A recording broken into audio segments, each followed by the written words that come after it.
Great to have you here. So we built this in between 2004 and 7, but mainly 5, 6, 7. I've been operating now for about 7, 8 years.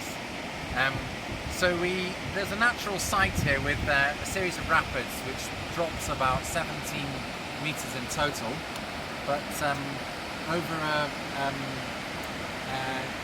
fair distance. So the canal's about 600 meters long, which impacts the cost to a certain extent.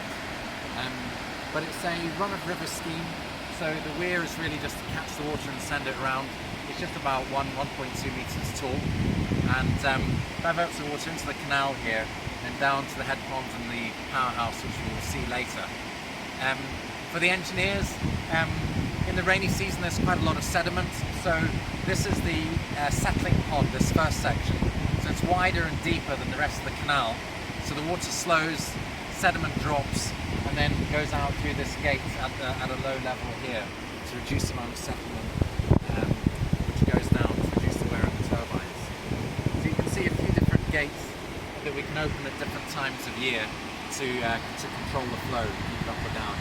And then you'll also see that the level of the canal on the riverside is low and then slops up, so that in the case of a huge flood, water gets directed back into the river rather than coming down towards the powerhouse.